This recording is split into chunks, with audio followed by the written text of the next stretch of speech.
북한이 어제 오후 2시 34분께 인천 연평도 지역에 기습 포격을 가했습니다. 해병 2명이 전사하는 등 민간인 3명을 포함한 21명의 인명피해가 발생했습니다. 정부는 이번 사태를 명백한 군사 도발로 규정하고 추가 도발 시 몇 배로 단호하게 응징하겠다고 강력히 경고했습니다. 북한의 연평도 포격에 대해 세계 각국이 규탄에 나섰습니다.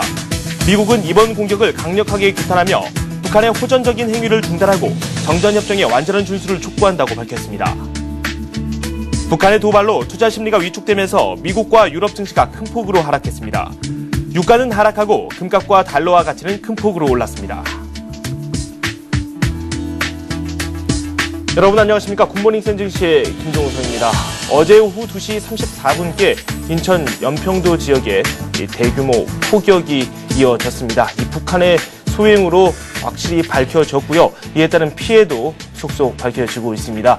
해병 2명이 전사를 했고요. 그리고 민간인 3명을 포함해서 다수의 인명 사상자가 발생했습니다. 정부는 비상안전대책팀을 꾸리고 지금 현재 이 대책을 마련하고 있습니다. 국내 금융시장에도 큰 변화가 현재 불가피한 상황인데요. 어제 당장 시간의 거래에서 이 다수의 종목들이 급속도로 하락하는 모습을 보여줬고요. CDS 프리미엄도 크게 오르는 모습이 나왔습니다. 이와 관련해서 금융계에서도 상당한 대책을 현재 준비하고 있는 것으로 알려지고 있는데요. 한국거래소도 비상대책반을 현재 가동한 상태입니다. 한간에 놔둬놨던 오늘장 휴장에 대한 이야기는 없던 것으로 현재 알려지고 있습니다. 구체적인 내용을 조금 더 살펴봐야 되겠죠. 오늘 굿모닝 센증시에서는 저희가 연평도 포격에 관련한 그런 내용을 집중적으로 한번 살펴보도록 하겠습니다. 서울경제신문 기자와 정치평론가 그리고 또 관련 전문가와 함께 이번 사건에 대한 다각적인 분석을 한번 해보도록 하겠습니다. 먼저 서울경제신문 윤호우 기자와 함께 구체적인 내용을 좀 살펴보도록 하겠습니다. 윤 기자 안녕하세요. 안녕하세요. 네, 이번 사태에 대해서도 지금 많은 분석이 나오고 있는데 상황이 점점 복잡하게 전개가 되고 있거든요. 네, 그렇습니다. 북한이 어제 오후 2시 34분께 서해 연평도 부근에 수십 발의 해안포를 발사해 이 중 수발이 주민들이 살고 있는 연평도로 직접 떨어졌습니다. 이로 인해 해병대 서정우 병장과 문광욱 이병 등 2명이 전사하고 민간인까지 포함해 20여 명의 사상자가 발생했습니다. 우리 군도 교전 수칙에 따라 북한 해안포 기지 인근으로 K9 자주포 80발의 대응 사격을 실시하면서 한반도가 전쟁 직전의 상황까지 치달았습니다. 이명박 대통령은 일단 북한의 도발에 대한 단호한 응징을 지시했습니다. 이 대통령은 어젯밤 용산 합동참모본부를 방문해 이번 북한의 도발은 대한민국의 영토를 침범한 것으로 볼 수 있다며 다시는 도발할 수 없을 정도로 막대한 응징을 해야 한다고 강조했습니다. 이와 관련해 군 당국은 북한의 명백한 도발 행위에 대응해 서해 5도 지역에 진돗개 하나를 발령하고 정군이 경계태세 강화에 들어갔습니다. 아울러 통일부는 북한의 연평도 해안포 도발에 따라 오는 25일로 예정됐던 남북 적십자회의를 무기한 연기하고 오늘 우리 기업 관계자들의 개성공단 방문도 금지하기로 했습니다.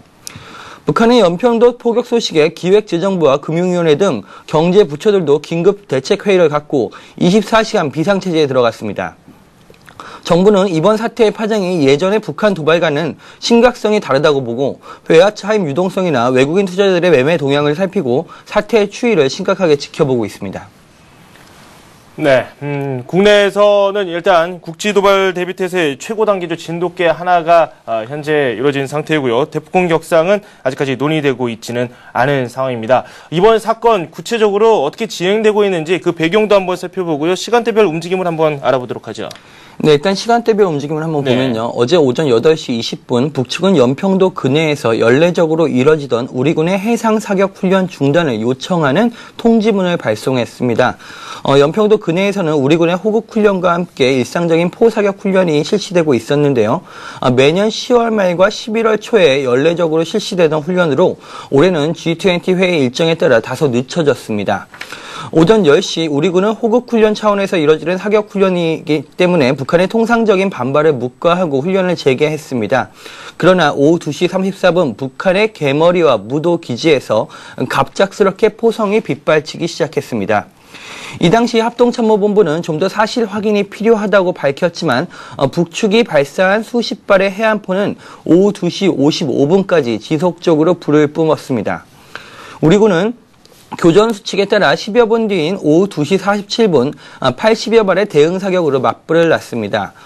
북측은 이때 잠시 사격을 멈추는 듯 했으나 잠시 뒤인 오후 3시 10분부터 다시 수십 발의 해안포 사격을 강행했습니다. 우리 군도 계속 대응 사격을 유지하면서 연평도 주민들을 안전지역으로 대피시켰습니다. 북측의 공세가 멈춘 것은 30여 분 뒤인 오후 3시 42분입니다. 우리 군은 본격적으로 사태 안전과 추가 도발 방지를 위해 장성급 대표 이름으로 도발 행위를 중지하라는 통지문을 발송했습니다. 이후 추가 도발은 없었지만 연평도는 이미 군인과 민간인들 사상자가 발생했고 포탄이 만들어낸 연기로 뒤덮였습니다. 이후 백령도에도 공격이 시작될 수 있다는 소식까지 전해지면서 백령도와 연평도 주민들이 대피소나 인천으로 대피하는 등 상황이 급박하게 전개됐습니다. 반면 북한은 이번 연평도 도발을 또 우리 쪽에 책임을 돌리는 전형적인 모습을 보였습니다. 북한군 최고사령부는 조선중앙TV를 통해 연평도에 포탄을 퍼부은 것은 남측이 먼저 군사적 도발을 해 군사적 대응 조치를 취한 것이라고 주장했습니다.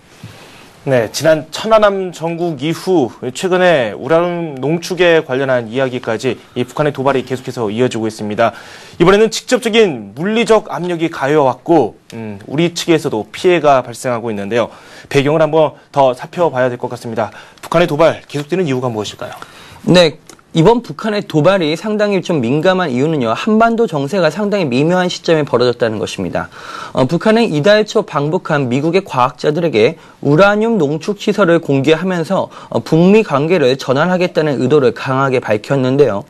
오히려 미국이 한국, 일본 등과 공조를 통해서 대응 방안을 협의하는 상황이 전개되면서 농축 우라늄 공개로는 미국을 위협해서 협상 테이블로 끌어내려는 계획이 실패했다는 생각을 한 것으로 보입니다. 따라서 국지적 도발이라는 좀 더 강력한 위협을 통해 미국을 테이블 위에 앉히겠다는 의도를 갖고 무력 시위를 한 것으로 보입니다. 또 국내 정치적으로 3대 세습까지 한 김정은 후계 체제의 공고화를 위해서 주민들에게 대남 적개심과 긴장감을 환기시키려는 의도도 있는 것으로 보입니다. 반면 우발적인 도발은 가능성이 작다는 분석입니다. 이미 서해상 훈련에 대한 통보를 한 상태였기 때문에 김정일 위원장의 지시나 최소한 북한의 그 최고 지도부 묵인아래에서 이뤄진 것으로 봐야 한다는 것입니다. 또 서해상의 긴장 수위를 최고조로 끌어올려 한국과 미국의 전략적 인내를 시험하려는 의도가 있다는 분석도 나오고 있습니다.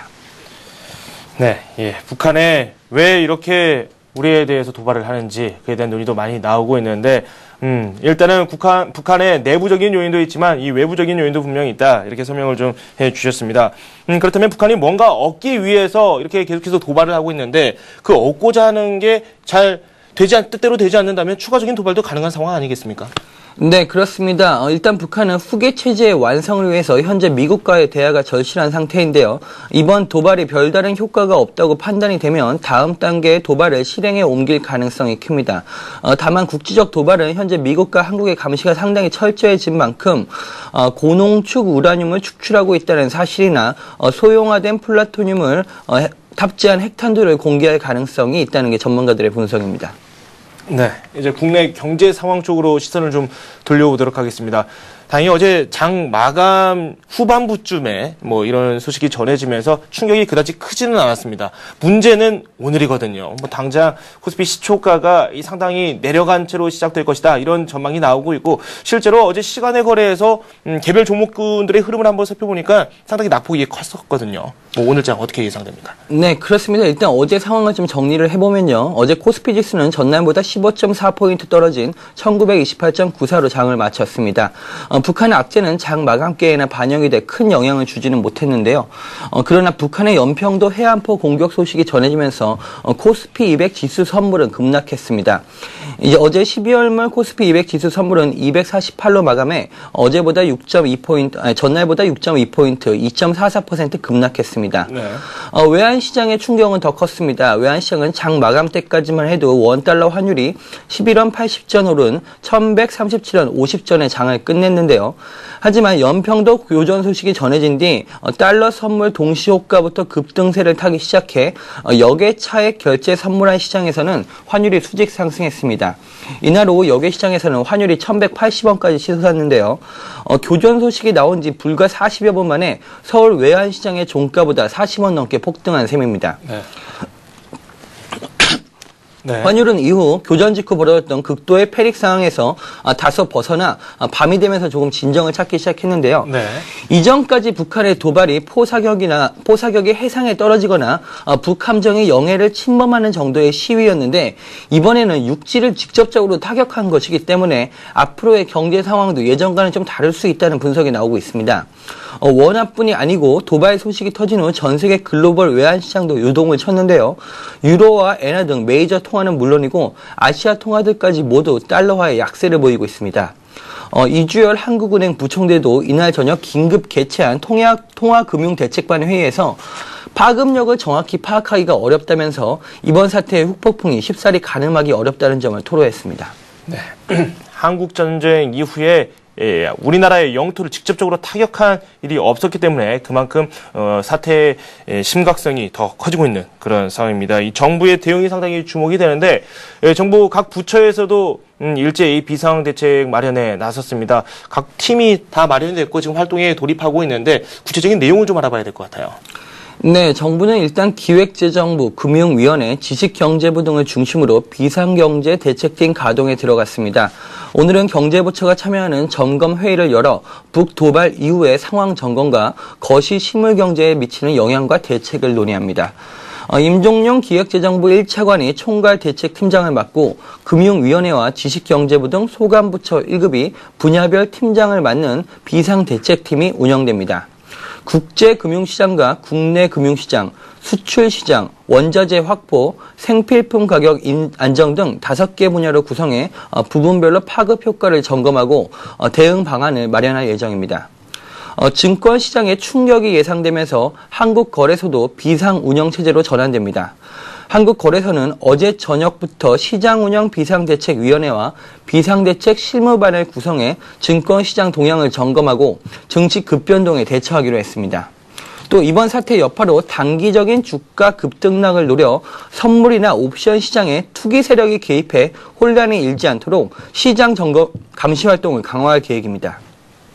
정부는 일단 현재까지 상황을 판단하기는 이르지만 당장은 금융시장의 변동성이 확대되더라도 시간이 지나면 어느 정도 안정될 것으로 기대하고 있습니다.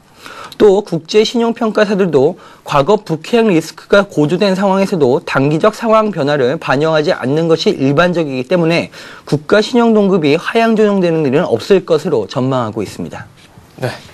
지금까지 서울경제신문 윤홍우 기자와 함께 이번 사건에 대한 자세한 내용 살펴봤습니다. 윤 기자 고맙습니다.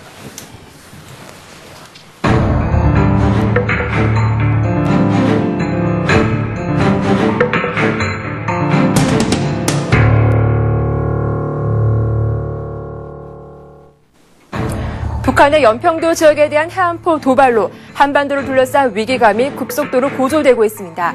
해외 언론들도 경악을 금치 못하고 관련 소식을 속보로 전하고 있는데요. 해외 각국은 어떤 입장 보고 있는지 살펴보겠습니다. 북한의 우라늄 농축 위협에 의한 연평도 포격으로 한반도 긴장이 고조되는 가운데 중국의 외교 행보가 빨라질 것으로 보입니다.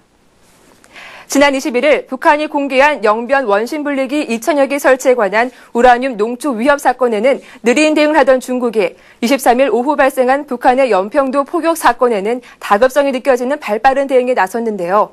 중국 외교부는 연평도 포격 사건이 발생한 지 1시간 30분 만에 이루어진 정례 브리핑에서 유관 보도에 주의하고 있고 사태 전개에 대해 우려 어린 관심을 표시한다며 취재진의 집중적인 질문에 나름대로 성실한 답변을 내놓아 눈길을 끌었습니다.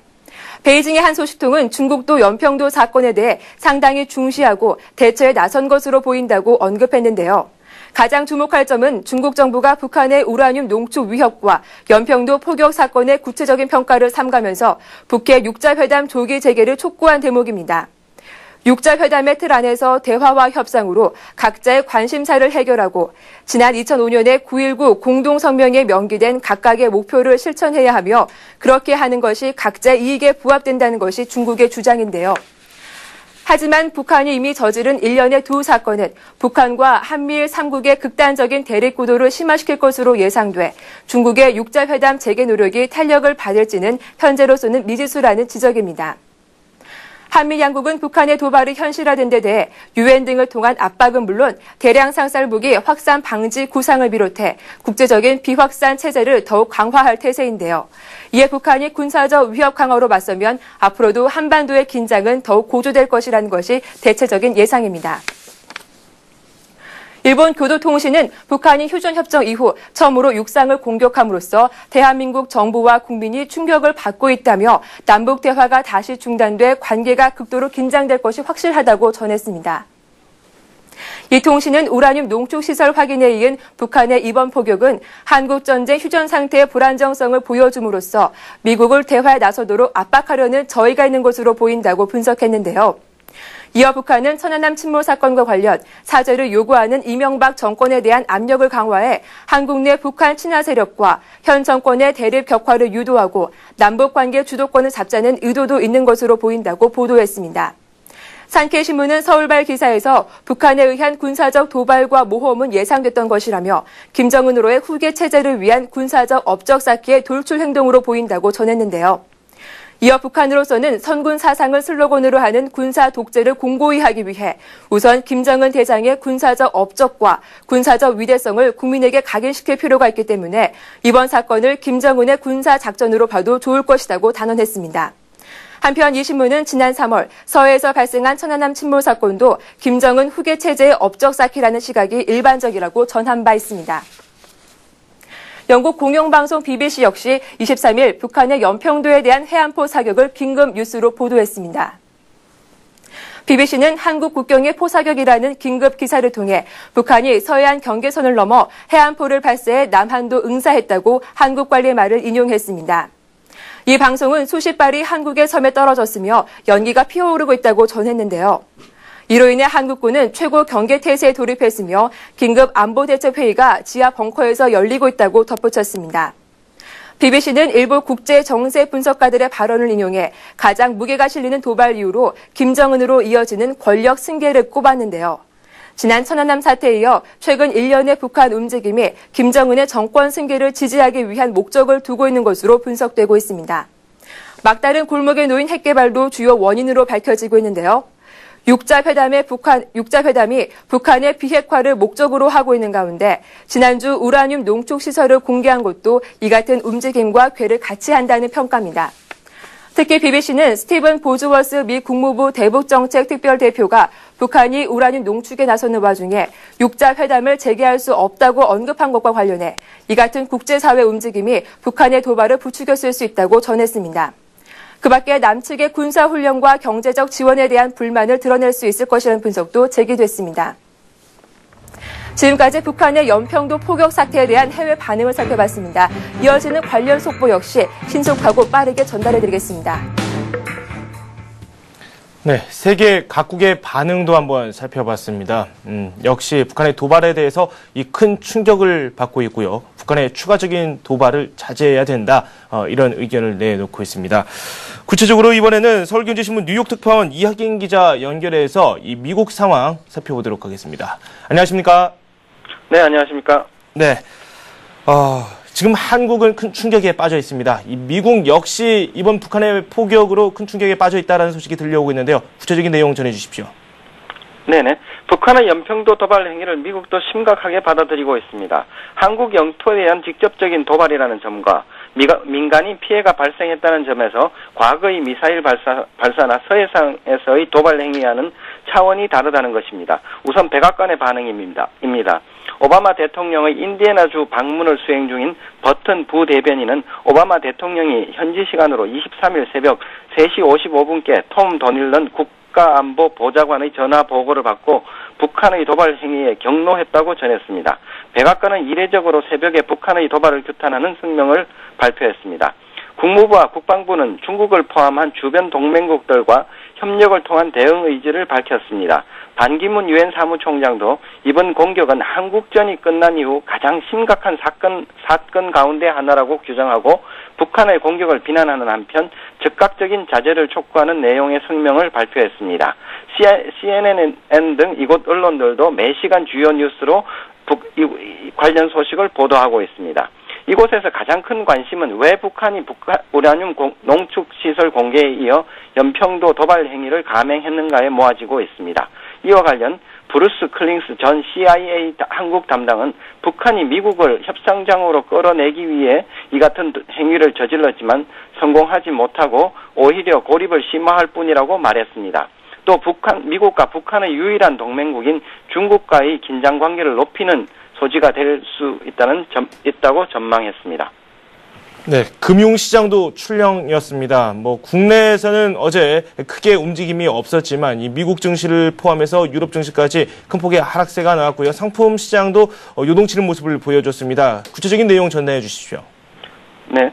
북한의 도발 행위로 인해 국제 금융시장도 크게 줄렁거렸습니다. 유럽의 채무 위기와 겹쳐지면서 충격은 더욱 배가 되는 양상입니다. 이날 뉴욕 증권거래소에서 다우존스 지수는 전날보다 142.21포인트, 1.27% 하락한 11,036.37로 마감했습니다. S&P 500 지수도 17.11포인트, 1.43% 내린 1,180.73을, 나스닥 지수는 37.07포인트, 1.46% 떨어진 2,494.95를 기록했습니다. 외환시장에서는 북한의 도발 소식과 더불어 메르켈 독일 총리가 아일랜드의 구제금융 신청 이후 유로가 매우 심각한 상황에 처해 있다고 말했다는 사실이 알려지면서 유로가 지난 9월 이후 약 2개월 만에 처음으로 1.34달러 밑으로 떨어지는 등 급락했습니다. 대표적인 안전자산으로 꼽히는 금값은 큰 폭으로 올랐습니다. 12월 인도분 금 가격은 온스당 19.80달러, 1.5% 뛴 1377.60달러를 기록했습니다. 네, 뉴욕 증시에 상장된 우리 기업들의 주가도 큰 폭으로 하락하는 모습을 보여줬는데요. 이를 바라보는 시각은 어떻습니까? 네네. 북한의 도발로 뉴욕 증시에서 거래되는 한국 기업들의 주식 예탁 증서가 큰 폭으로 하락했습니다. 현대차가 10.94%, SK텔레콤 2.34%, 신한은행 3.66%, LG 디스플레이 3.36%, 포스코 5.64% 등이 내렸습니다. 반면 CDS 스프레드는 크게 확대됐습니다. 한국 CDS 스프레드는 106.8 베이시스 포인트를 기록했습니다. 이는 전일 대비 20bp가량 오른 것입니다. 달러 원 환율은 전일 대비 3.3% 상승한 1166.50을 기록했습니다. 환율은 장중 한때 1179원 10전까지 지속기도 했습니다. 이곳 뉴욕에 나와 있는 우리 금융기관들도 외국인 투자자들과 접촉하며 반응을 체크하는 등 분주한 하루를 보냈습니다. 외국인 투자자들은 이번 북한의 도발 행위가 한층 심각하다고 보면서도 한국 투자에서 발을 빼거나 주식이나 채권을 처분하지는 않을 것이라고 전했습니다. MPT 탈퇴, 천안함 사건 등을 겪으면서 우리 국민들뿐만 아니라 외국인 투자자들도 내성이 생겼다고 할 수 있습니다. 네. 따라서 상황이 더 악화되지만 않는다면 영향은 단기간에 끝날 수도 있다는 전망입니다. 하지만 가장 민감하게 움직이는 환율의 경우 당분간 변동성이 클 것이라는 전망입니다. 네. 단기적인 충격이 있을 것이다 라는 전망 역시 해외에서도 나오고 있고요. 환율 쪽으로 해서는 좀 충격이 크게 나타날 수도 있다라는 그런 소식도 들려오고 있습니다. 지금까지 서울경제신문 뉴욕 특파원 이하긴 기자와 함께했습니다. 도움 말씀 고맙습니다. 네.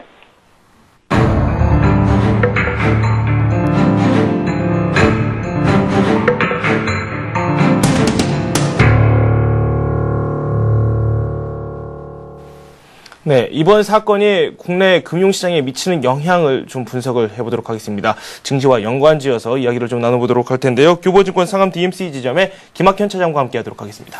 안녕하십니까? 안녕하세요. 많은 분들이 어제 놀라셨을 것 같아요. 네. 장 후반부에 이런 뉴스가 전해졌었고 지금 해외에서 들려오는 경제 관련 소식들을 보면은 좀 낙폭이 깊다 이렇게 쉽게 정리를 할 수 있을 것 같은데 네. 회사를 한번 분석을 해보는 게 좋을 것 같아요. 네, 전일 연평도 사태의 일은 주식시장에 3시 이후에 전해졌습니다. 네네. 실질적으로 2시 34분에 일이 터졌지만 주식시장에 전해진 것은 3시 이후에 전해졌기 때문에 선물 시장에서는 선물이 종가지수만 4포인트, 그러니까 종합주가지수로 따지면 약 30포인트 전후가 되는 건데요. 네. 급락하면서 일부 좀 반영을 했지만 주식시장에서는 뭐 거의 그 반영을 하지 않는 상태에 있다라고 볼 수 있습니다. 네네. 그래서 장후에 그 시간의 단일가 거래에서 시가총액 200개 종목 중에서 무려 153개 종목이 하한가에 진입하는 모습을 보였거든요. 네네. 장후 시간의 단일가 매매에서의 하한가 가격 제한폭은 마이너스 5%입니다. 그렇기 때문에 국내 증시에서 역시 뭐 금일 증시에서 역시 시장 전반적으로 5% 내외 혹은 5% 이상의 시가의 충격은 좀 불가피한 상황이 아닌가라고 판단을 하고 있습니다. 근데 중요한 것은 이 200개 종목 중에 153개가 하한가를 기록을 했지만 네. 나머지 또 47개 종목은 하한가에서 탈피하는 모습을 또 보였거든요. 네. 그래서 그러한 부분들도 중기적으로는 좀 포인트로 좀 삼아야 되지 않을까라고 판단을 하고 있습니다. 네. 무엇보다 뭐 어떻게 대응을 해야 되는가. 과거에 이와 흡사한 일이 있었을 때 국내 주식시장은 어떤 반응을 보였는가. 네. 이러한 부분들이 투자자 입장에서 가장 중요한 핵심 포인트가 아닐까라고 판단하는데요. 네.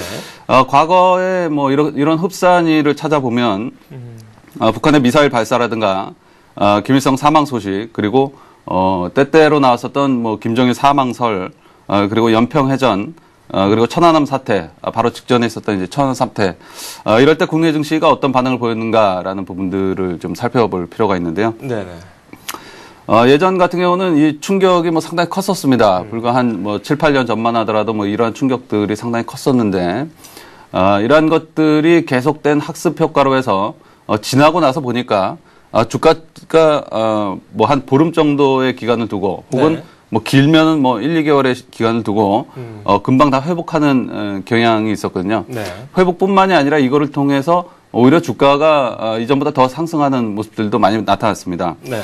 특히 이제 이라크 전쟁이나 뭐 9.11 테러와 같은 이거는 뭐 국지전은 아니지만 뭐 글로벌적으로 큰 일이 터졌을 때 역시 오히려 그것 이상으로 회복하는 경향이 있기 때문에 지금 시장에 많은 그 전문가라든가 뭐 증권사에서도 다소 너무 크게 우려할 필요는 없다라는 시각을 좀 내세우고 있는데요. 그러한 근거가 바로 이 과거 경험적 학습 효과에서 나온다고 볼 수 있습니다. 그래서 이번 충격 역시 뭐 일시적 충격에 그치지 않을까라고 이제 그 많은 투자자분들 그리고 분석가분들이 판단을 하고 계시는데 네. 이번 일은 과거 한 10년간 주식시장에 있어서 사실상 뭐 군인이 전사하는 등 그 충격의 강도는 뭐 상당히 높은 상황입니다. 그래서 이전보다는 좀 더딘 회복이 나타나지 않을까. 네. 회복은 뭐 어느 정도 될 것으로 저도 보고 있는데 네. 이전보다는 좀 더딘 회복이 좀 나타나지 않을까라고 판단을 하고 있습니다. 두 번째로는 이제 이런 일이 있을 때 모두들 다 이제 시장에 얼마나 빠질까 또 이번 일의 충격에 좀 초점을 맞추기 십상인데요. 네네. 이럴 때일수록 과거 바로 직전의 시장 상황이 어땠는가, 즉 전일과 최근의 시장 상황이 어땠는가를 뚜렷하게 좀 인식한 이후에 네. 이 충격적인 일을 좀 바라볼 필요가 있는데 이 충격 이전에 사실상 뭐 지난주와 지난주 계속해서 이제 다소 보수적인 투자 전략을 계속해서 권유를 해드렸었는데요. 네. 시장 상황은 그렇게 우호적인 상황은 아니었습니다.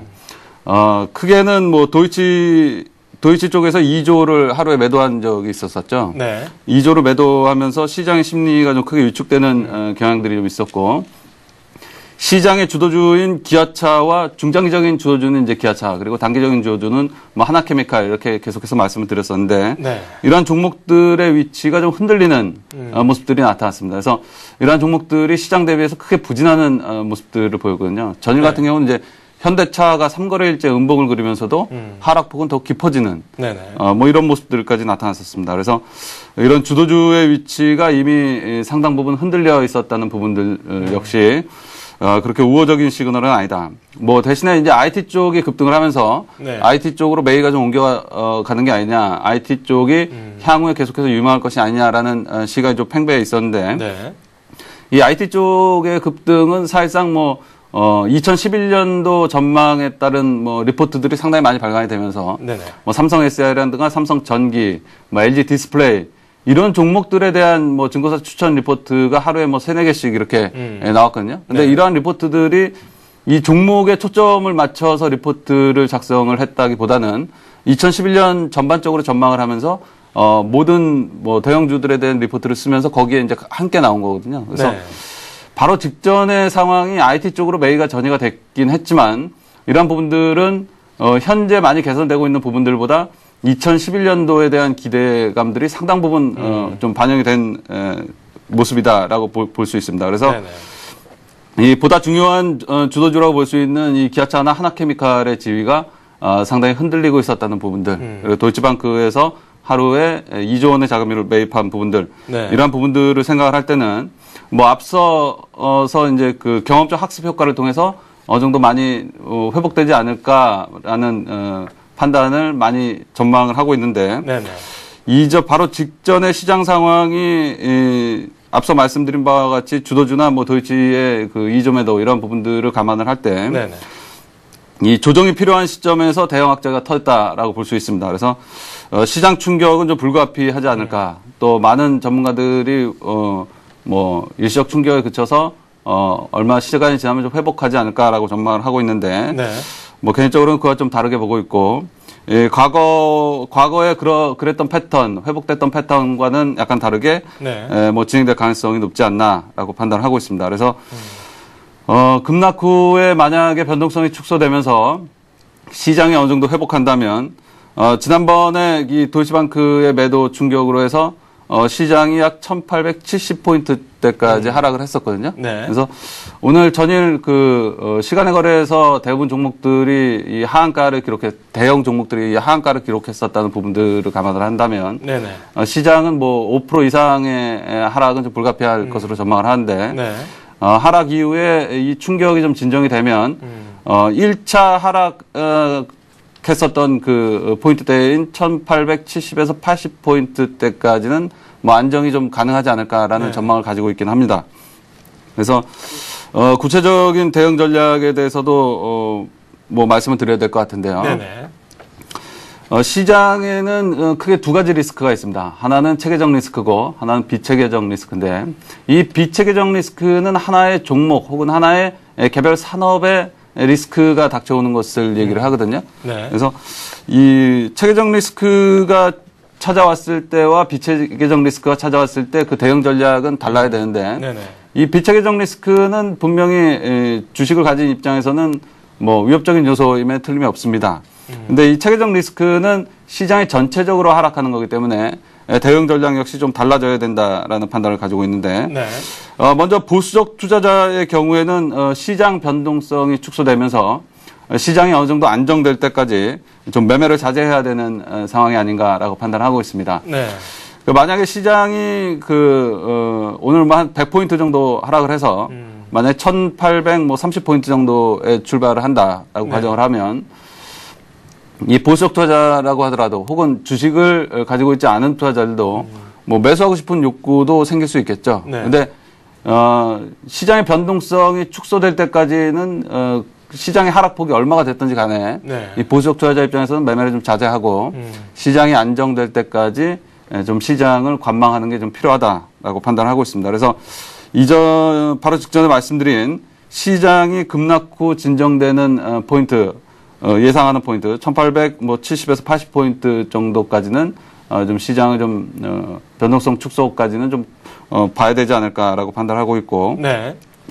다만 이제 공격적 투자자는 대응 전략이 또 확실하게 좀 달라질 필요가 있는데요. 네네. 이 공격적 투자자는 이 체계적 리스크로 해서 비체계적 리스크는 해당이 안 되고, 네. 시장 전체에 영향을 미치는 이 체계적 리스크로 주식시장이 한 단계 레벨 다운될 때, 이럴 때는 이 좋은 종목으로 갈아탈 수 있는 아주 좋은 매수 기회가 될 수 있습니다. 왜냐하면 이 비체계적 리스크가 올 때는 일부 종목이나 일부 산업만 급락하는 경향이 있는 반면에, 이 체계적 리스크는 좋은 종목이든 좋지 않은 종목이든 다 같이 급락하는 경향이 있거든요. 네. 그럼 이제 투자자 입장에서는 이렇게 모두 다 급락한 이후에 어떤 종목들의 반등이 빠르고 어떤 종목들의 안정성이 더욱 높아질 것인가, 이런 부분들을 생각해 볼 때, 네. 역시 뭐 과거의 시장을 주도했었던 뭐 기아차라든가 뭐 삼성전자 혹은 뭐 계속해서 권유를 해드렸었던 뭐 배당 관련주인 KT 같은 종목, 네네. 뭐 이런 종목들의 안정성이 더 뛰어날 것으로 판단하기 때문에 네. 기존의 이 중소형주라든가 부실한 주식을 가지고 있었던 투자자 입장에서는 시장 급락을 이용해서 이 포트폴리오 재편의 기회로 좀 삼는 전략도 좀 유효해 보인다라고 판단을 하고 있습니다. 네, 그렇다면 지금 현재 주식을 가지고 계신 분들도 좀 낙폭이 심할 경우에 한번 매도를 하고 다른 쪽으로 옮겨보자 그런 말씀이신 건가요? 네, 그렇죠. 네. 지금 당장의 뭐 손실이 중요한 것이 아니라 네. 이 시장의 급락이 좀 시장이 좀 안정화되면 그때 어떤 종목들이 가장 높게 상승할 것인가. 가지고 있는 종목이 시장 안정화 이후에 다른 종목보다 덜 상승할 것 같다면 당연히 투자자 입장에서는 좋은 종목으로 갈아타는 게 네. 핵심 우량주로 갈아타는 게 네. 훨씬 유리한 전략이 아닌가라고 판단을 하고 있는 겁니다. 이미 충격은 예정이 돼 있는 것이고 그 충격에서 빨리 벗어나기 위해서 어떤 선택을 내리느냐 그게 가장 중요한 것 같습니다. 그에 대한 말씀을 해주셨고요. 네, 지금까지 교보증권 상암 DMC 지점의 김학현 차장과 함께 국내 증시에 미치는 이번 사태의 영향력을 한번 살펴봤습니다. 감사합니다. 감사합니다.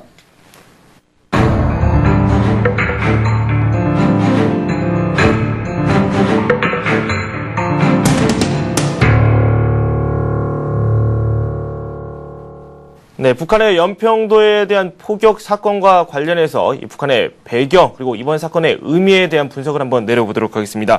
정치평론가 고성국 박사 전화 연결되어 있습니다. 안녕하십니까? 안녕하십니까? 네, 이번 포격을 놓고 국내외에서 이 활발한 논의가 펼쳐지고 있습니다. 이에 대한 대책도 마련되고 있는데요. 네. 배경을 한번 살펴봐야 되겠죠. 북한이 왜 이런 일을 저질렀는지 그 부분부터 좀 살펴봐야 될 것 같네요. 세 가지로 말씀드리고 싶습니다. 하나는 북한이 존재감을 과시할 필요가 있는 거죠. 네. 존재감을 과시해서 협상력을 높이려고 하는 것인데요.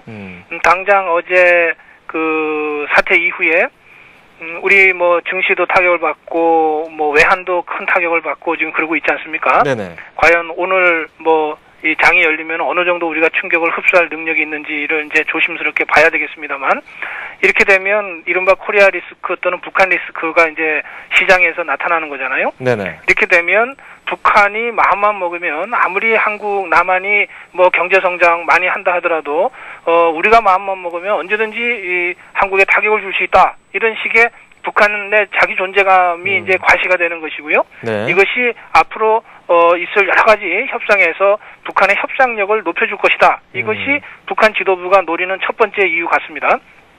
두 번째는 역시 가장 핵심적인 문제인데 김정은으로의 후계 체제를 지금 가속적으로 밟고 있잖아요. 네. 그런데 김정은이 후계자가 되려면 군의 적극적 지지가 필수적입니다. 근데 북한군이라고 하는 건 매우 강성한 집단이고 호전적인 집단이기 때문에 네네. 과연 28살의 김정은이 뭐 이 군 대장이라고는 하지만 또 국방위원회 부위원장이라고는 하지만 뭐 전쟁 한번 치러보지 않고서 과연 지휘력이 있겠느냐 이런 의구심이 있지 않겠습니까? 그 의구심을 한 방에 날려버릴 수 있는 큰 사건을 이번에 김정은이 만들어낸 것 같습니다. 네. 그런 점에서 후계 구도를 공고화하기 위한 이벤트다 이런 측면이 있고요. 마지막으로는 지금 중국과 북한이 천안함 이후에 육자회담 재개하자고 하는 이른바 대화 공세를 그동안 계속 해왔습니다. 네네. 그런데 우리나라는요, 천안함에 대한 공개적인 사과와 재발 방지를 국제적으로 약속하지 않으면 어떤 대화도 응할 수 없다. 이게 지금까지 입장이거든요. 네. 이렇게 되니까 북한이 대화가 안 되면은 금강산 관광도 재개가 안 되고 현찰 들어올 때도 없고 하니까 어쨌든 좀 다급해진 상태에서 네. 한반도를 국제 분쟁화하고 대화에 응하지 않으면 앞으로도 이런 군사적 긴장이 계속될 수밖에 없다. 이거를 과시하면서 우리를 압박하는 용도로 이번 네. 사건을 일으킨 측면이 있습니다. 이 네. 세 가지가 서로 다 유기적으로 연계되어 있는 것이고요. 그 점에서 이 세 가지 요인을 한마디로 얘기하면 김정일, 김정은 체제의 공고화를 위해서 이번에 사고를 만들어내다 이렇게 볼 수 있겠습니다. 네. 뭐 다양한 원인이 있겠죠. 그동안 목소리를 냈는데 그 목소리를 알아주지 않았기 때문에 북한이 이 존재감을 표현하기 위해서 이번 사건을 저질렀고 후계 체제를 공고하기 위해서도 저질렀다. 네. 이렇게 말씀을 해주셨습니다. 육자회담이 열리지 않고 있는 거에 대해서도 어떻게 보면 우리 측으로 책임을 돌리기 위한 그런 조치가 아니었나라는 그렇습니다. 뜻으로도 확인이 가능한 부분이 아닌가 싶습니다. 네. 그렇다면 이 북한이 지금까지 많은 곳에서 국지 도발을 일으켰습니다. 네. 이번에 선택한 곳이 연평도인데 왜 연평도가 대상이 되어야 했는지 그 부분 한번 살펴봐야 될 것 같아요. 이번만이 아니고, 1999년에도 연평해전이 있었고요. 네네. 2002년에도 또 연평해전이 있었죠. 그리고 2009년에는 서해교전이 또 이 지역에서 있었습니다. 그리고 천안함 침몰도 이 지역에서 있었지 않습니까? 네네. 그러니까 이건 북한 입장에서는요, 뭐 북한이 우리보다 무슨 군사력이 대단히 많이 앞서 있는 나라도 아닌데, 북한 입장에서 볼 때는 도발하기가 제일 쉬운 곳입니다. 뭐 1000여 문에 달하는 해안포가 있기 때문에 해안포 사격만 하더라도 군사적인 도발이 가능한 곳이잖아요. 네네.